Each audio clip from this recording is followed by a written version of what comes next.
Assalamualaikum, selamat siang Ibu Marwati. Saya Rifan Purnama, perawat siang hari ini. Saya akan melakukan perawatan tracheostomi. Tujuannya yaitu untuk membersihkan jalan nafas Ibu. Saya akan meminta waktunya ya Bu, sekitar 15-20 menit. Dimohon untuk kerjasamanya.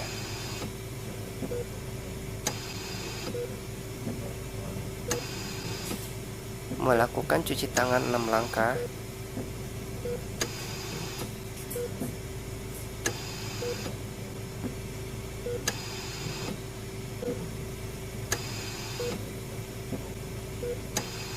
Mempersiapkan alat terlebih dahulu, termasuk membuka kemasan alat, membuka kasa, sehingga mempermudah saat dibutuhkan.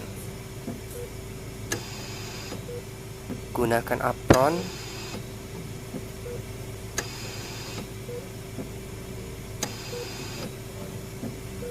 Dekatkan selang suction untuk mempermudah pekerjaan.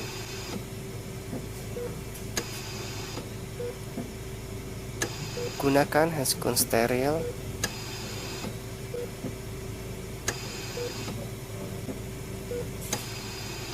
Pasang alas atau perlak di dada pasien. Libatkan asisten untuk mengisi NaCl 0,9% ke dalam kom. Langkah pertama yaitu bersihkan inner kanul. Lepas inner kanul dengan meminta asisten untuk membuka selang ventilator dari kanul tracheostomi, dan bersihkan inner kanul dengan sikat di kom berisikan NaCl 0,9% yang pertama secara perlahan, dan gunakan jari telunjuk tangan kiri untuk menumpu inner kanul dari bawah. Bersihkan pula bagian atasnya. Bila sudah bersih, masukkan ke dalam kom berisi NaCl 0,9% yang kedua. Kemudian keringkan dengan kasa. Pasang kembali inner kanul yang sudah bersih ke kanul tracheostomi.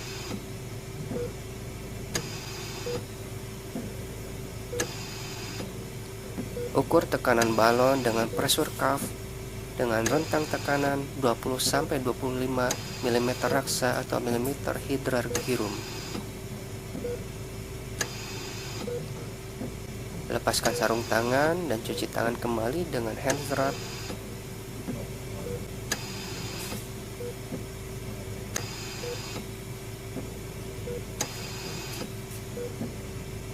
Auskultasi kedua lapang paru untuk mengetahui adanya sekret.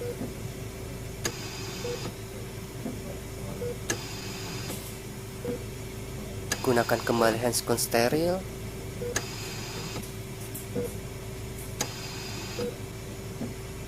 Libatkan asisten untuk menaikkan FiO2 ventilator terlebih dahulu ke angka 100%.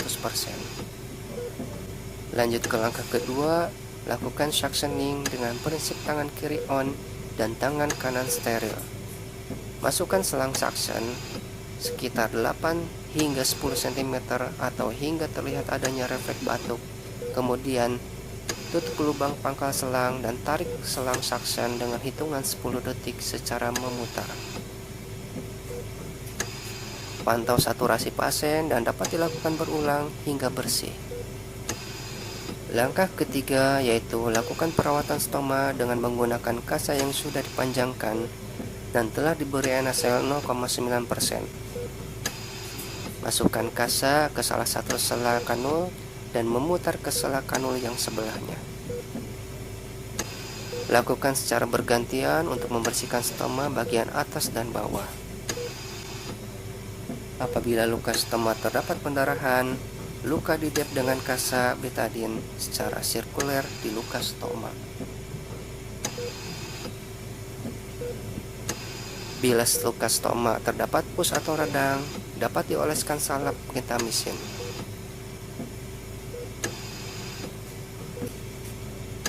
Lalu keringkan dengan kasa kering dengan alur yang sama.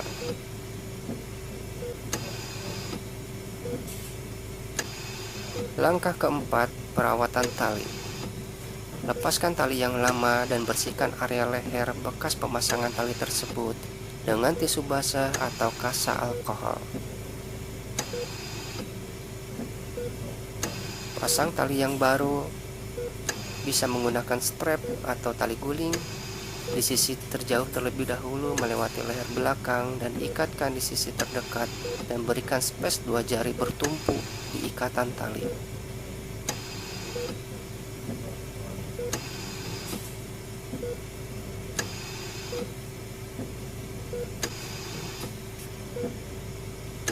Langkah kelima yaitu latihan nafas. Pada pasien yang menggunakan ventilator, dapat dilakukan pada pasien yang sudah nafas spontan dan mode CPAP. Atur posisi pasien terlentang atau supin terlebih dahulu. Libatkan asisten untuk menaikkan mode FiO2, PIP, dan P support. Jangan lupa cuci tangan kembali. Gunakan kembali handscoon steril dan letakkan atau posisikan selang saksen di oral atau mulut pasien untuk mencegah sputum keluar lewat mulut.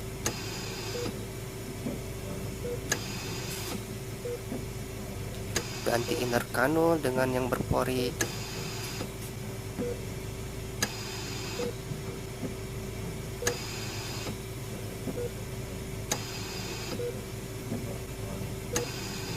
Kemudian kempeskan balon.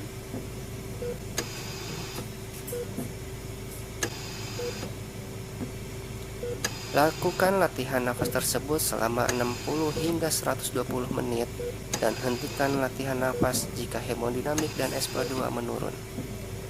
Pada pasien yang tidak menggunakan ventilator, dapat menggunakan metode buka tutup dengan jari dan metode katup atau speaking pump. Langkah keenam yaitu kontrol. Dilakukan setiap 1 bulan. Dievaluasi apakah pasien perlu dekanulasi atau rekanulasi. Apabila pasien akan rekanulasi, pastikan ukuran kanul 1 angka lebih rendah dari ukuran kanul sebelumnya. Langkah ketujuh yaitu edukasi. Diberikan terutama kepada keluarga pasien tentang cara perawatan tracheostomi dari langkah pertama hingga langkah kelima. Edukasi dilakukan setelah pasien dipasang tracheostomi, lalu di saat akan pindah ruangan rawat inap, dan di saat akan pulang. Jangan lupa berikan leaflet. Apabila tindakan sudah selesai, lakukan terminasi kepada pasien, kemudian rapikan alat, cuci tangan, dan dokumentasi.